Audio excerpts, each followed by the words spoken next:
ఓం నమ శివాయ. అందరికీ నమస్కారం అండి. మంగళ శుక్రవారాలు ఇతరులకు డబ్బు ఎందుకు ఇవ్వకూడదు అనే సందేహం అందరిలో ఉంటుంది. ఆ సందేహం గురించి మనం ఇప్పుడు ఈ వీడియోలో తెలుసుకుందాం. మంగళవారం శుక్రవారం రోజుల్లో డబ్బులు ఎవరికీ ఇవ్వద్దని ఇంట్లో పెద్దలు చెబుతూనే ఉంటారు. అలా ఎందుకు చెప్తారు? ఆ రోజుల్లో డబ్బు ఇస్తే తిరిగి రాదా? ప్రపంచం మొత్తాన్ని నడిపిస్తుంది డబ్బు. అవి లేకపోతే ఏ పని చేయలేం. డబ్బుని లక్ష్మీదేవితో సమానం అంటారు. అందుకే చేతిలో నుంచి డబ్బులు కింద పడితే వాటిని తీసుకొని కళ్ళకు అద్దుకుంటారు. అంటే కింద పడినందుకు లక్ష్మీదేవిని క్షమించమని అడుగుతున్నట్లు భావిస్తారు. మనలో చాలామంది మంగళవారం శుక్రవారం డబ్బు ఎవరికీ ఇవ్వరు. ఆ రోజుల్లో ఎవరికైనా డబ్బులు ఇస్తే తిరిగి రావని, లక్ష్మీదేవి మన ఇంట్లో నుంచి వెళ్ళిపోతుందని నమ్ముతారు. అయితే నిజంగానే అలా చేస్తే డబ్బు సమస్యలు వస్తాయా? శాస్త్రాలు ఏం చెబుతున్నాయి? ఏ రోజుల్లో డబ్బు ఇస్తే మంచిది అనే విషయం గురించి మనం ఇప్పుడు ఈ వీడియోలో తెలుసుకుందాం.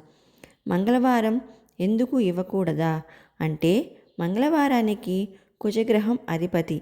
అలాగే మంగళవారం అంటే శుభం అని అర్థం. మనుషుల మీద కుజగ్రహ ప్రభావం ఎక్కువగా ఉంటుంది. కుజుడు కలహాలకి, ప్రమాదాలకి, నష్టాలకు కారకుడుగా నమ్ముతారు. అందుకే మంగళవారం నాడు ఎటువంటి శుభకార్యాలు తలపెట్టరు. అలాగే ఆ రోజు ఇల్లు బూజు దులపటం, గోళ్ళు కత్తిరించటం, క్షవరం వంటి పనులు చెయ్యరు.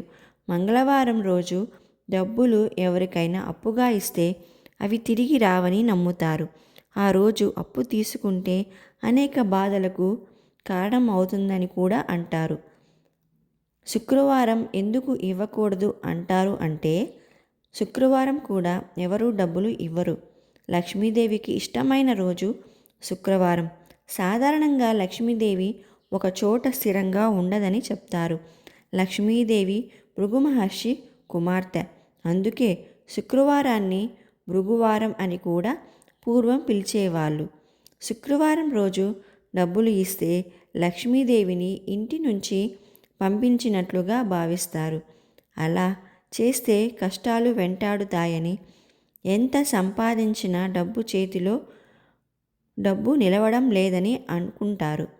ఆడపిల్ల శుక్రవారం నాడు పుడితే అదృష్టంగా భావిస్తారు. ఇంట్లో శ్రీ సంపదలకు ఎటువంటి లోటు ఉండదని, లక్ష్మీదేవి కటాక్షం పొందుతారని అంటారు. అందుకే ఆడపిల్లని శుక్రవారం పూట అత్తింటికి పంపించరు.